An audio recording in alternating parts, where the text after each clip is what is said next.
Hello all you fine folks out there in YouTube land. This is Texas Special. I'm here in Orange, Texas, visiting the Southeast Texas Model Railroad Club, and the church that they meet and congregate at has been gracious enough to let them utilize their fellowship hall for a couple of months to set up the majority of their full modular layout. This is a modular HO layout. It is wired up and set up to run on Digitrax DCC.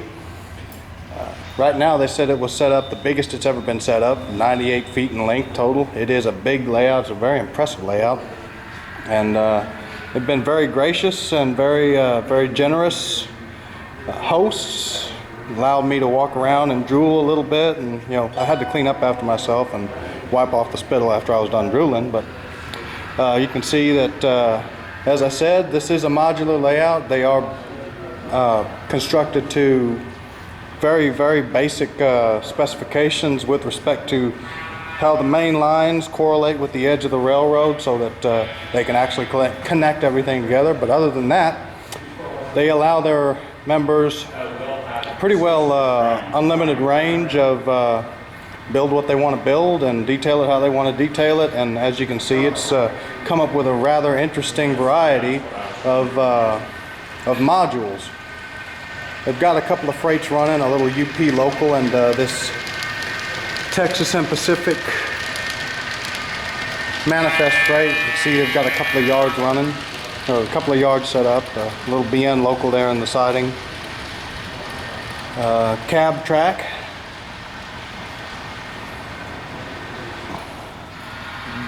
Very nice yard area right here with decrepit old UP Jeep in the rip track being worked on because the company somehow found money to repair it. Apparently it was in the budget. This grain elevator is really cool. I really like that. I'm a sucker for grain elevators. And here we have another one with more than just a few cars ready to be pulled. Little small town scene here. Of course, your requisite tower and a Y, that UP local I was talking about.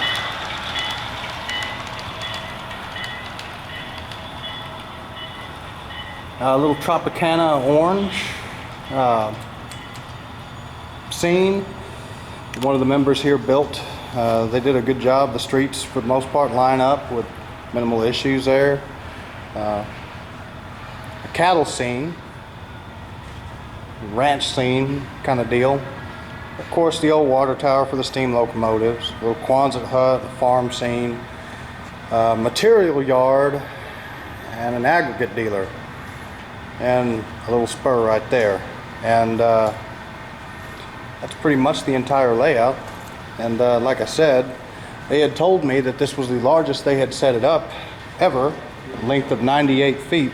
So to give you an idea of what that looks like, all of that I just walked. Let's go up. That's a big layout by any standard. Now you can see there's that little orange blob there in the center. That's their in-scale. That's part of their in-scale layout. This club has also in its repertoire a modular in-scale layout. And you can see they've got a couple of sections put together. They've got a livestock scene, a cattle yard here with a nice little fleet of livestock cars. They've got a co-op and grain elevator. And I really love this southwestern deserty type of scenery. They did a really good job on this layout. I'm almost tempted to ask if I can pull out some of my N-scales out of the truck that I brought with me to play.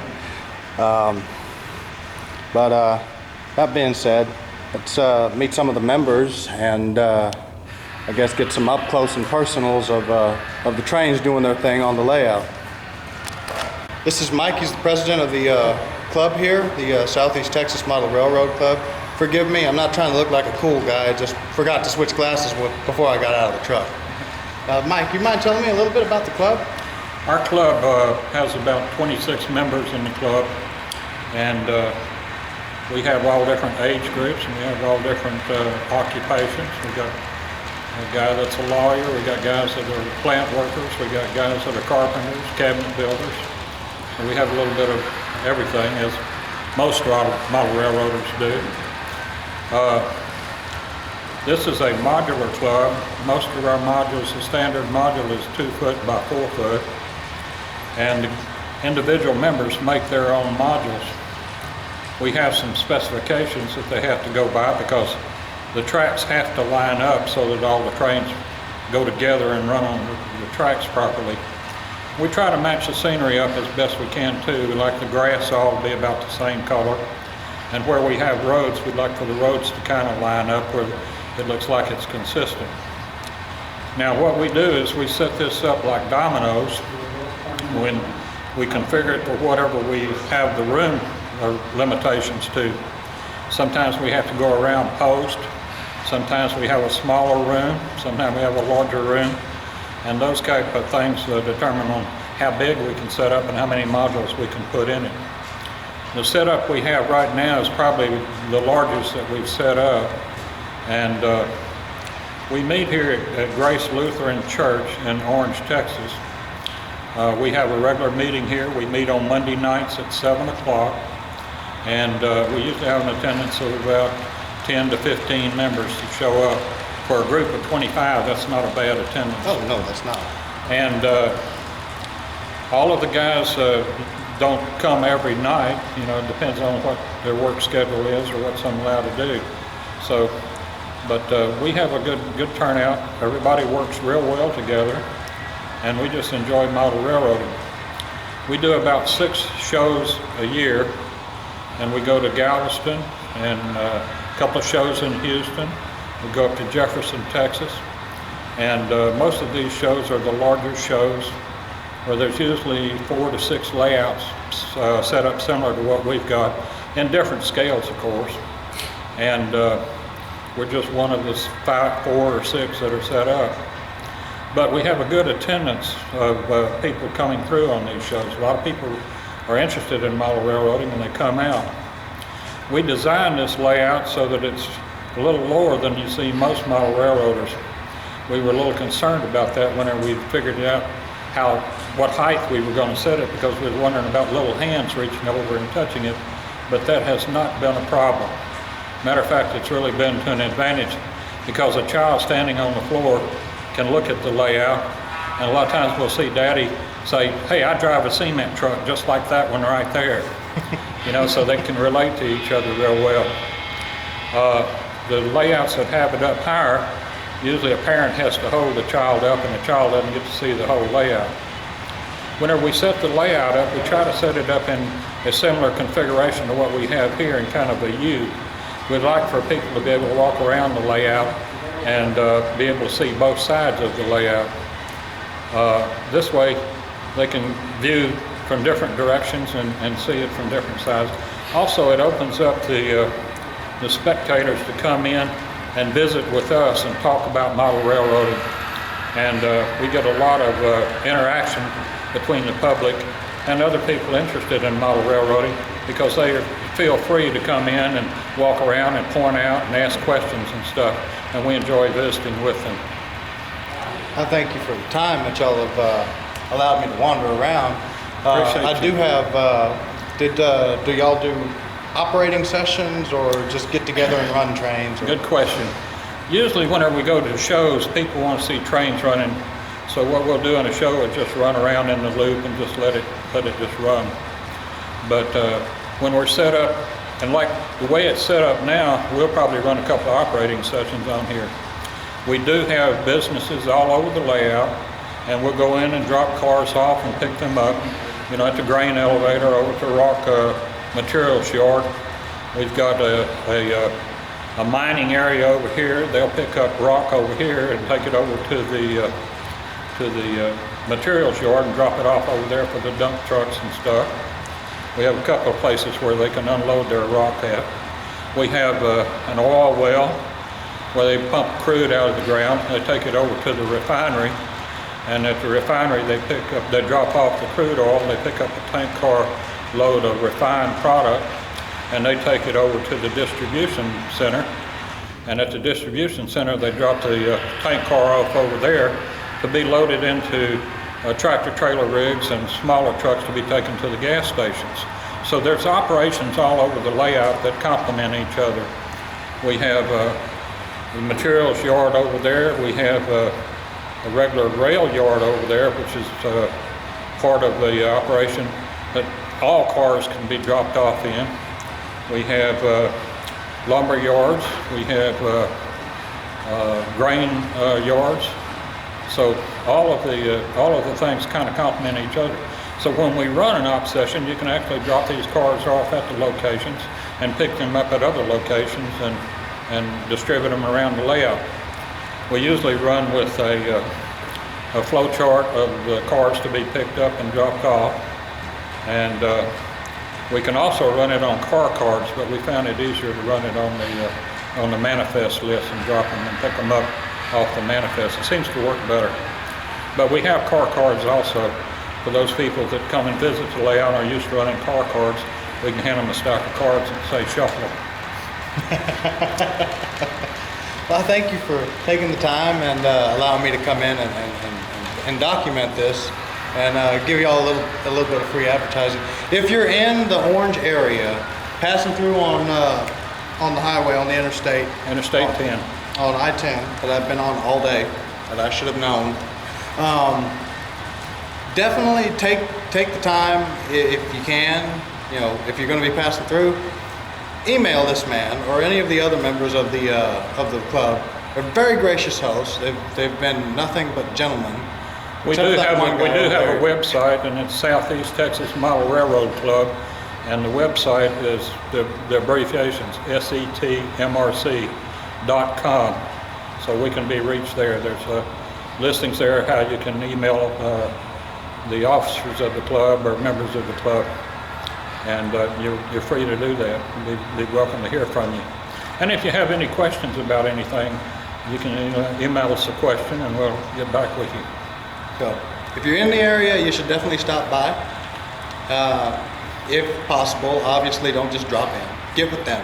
Be courteous. I can tell you Orange is on the Louisiana-Texas state line, and we're on Interstate 10, so we're about 30 minutes from Lake Charles, and we're about an hour and a half from Houston, so that's where we're located. All right. Well, I'm going to get some up close and personals of the trains doing their thing, and thank you for the time, sir. Okay, thank you. Yes, sir.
Okay.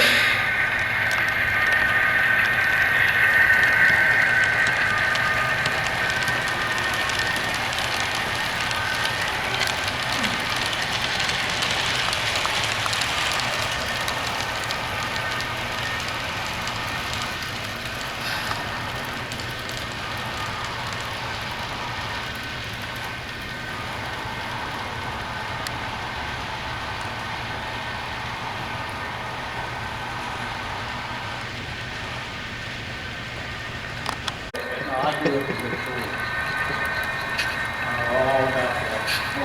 Saw last Sunday coming back here from my mom. My mom's still living in Victoria. Coming back here, the veterans, the DNS, the KCS veterans unit was sitting in Kendall. Myself and my son chased that thing from Victoria to Bloomington. I was wondering how they went out of Victoria. I figured they went on history. And then Mott had one that went through Bloomington, it's all the way into Gregory Court.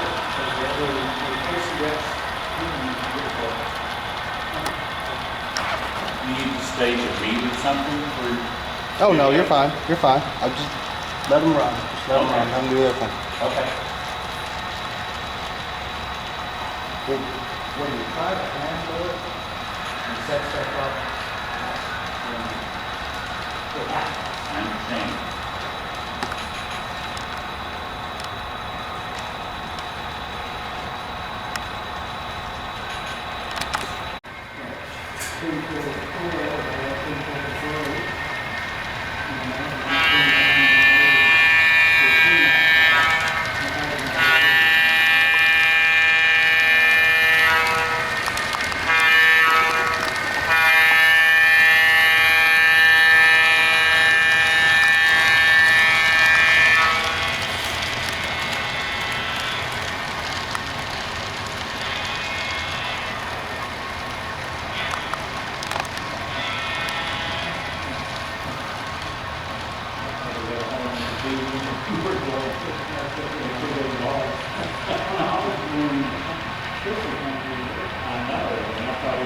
Oh, you thought you had one in the video? Yeah, there were two logs coming from it, he's sitting there blowing water and everything.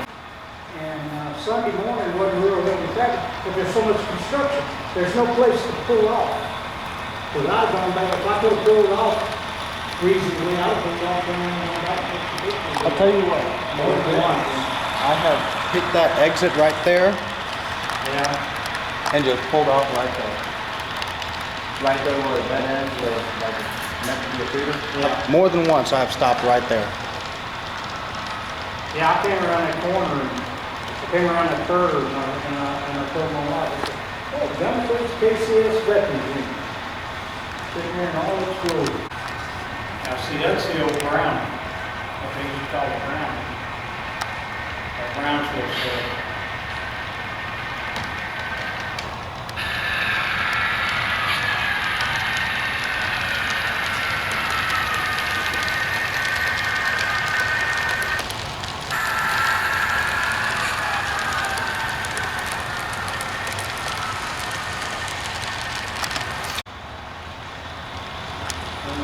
Same distance on one side, I can't remember what's on the other side. But it used to be about a 8-track yard, and that yard was See, I know where the yard used to be. over 2 miles long. I know where it used to be. Where it used to be is behind the new, or not the new, the old HEB in Victoria. Right there off of Houston Yeah, Highway. Right off the barrel. The barrel goes underneath where the old yard is. Cadwalader Junior High is right there next to it. Used to be kids that I knew who went to Cadwalader, and they used to jump the trains there on the backside of Cadwalader Junior High and ride down to what they call under the bridge, which is down Bad Boy Family. Oh yeah.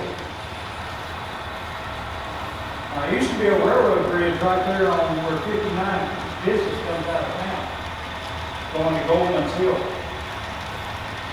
Yeah, unfortunately that's all ripped up. Going to. Well, I thought they still had the line out for a little bit. I mean, last week. Or did they shut down the pole operation? Oh, no, that's still running, but they replaced the bridge. Oh, they took the bridge down? Yeah, they took the bridge down. Now it's a fill with holes. You wanna know something else? Oh, I'm always It open. was gone when I was there. When I was there, there used to be a roundhouse in the field. About an 8-track roundhouse. Or it used to be. Well, yeah, and now, the last time I went by there, it's almost all filled in now. Used to, when I was a kid, you could go down there and still see the trail, when I first moved down there. And see, that used to be the back way out of town on the SP.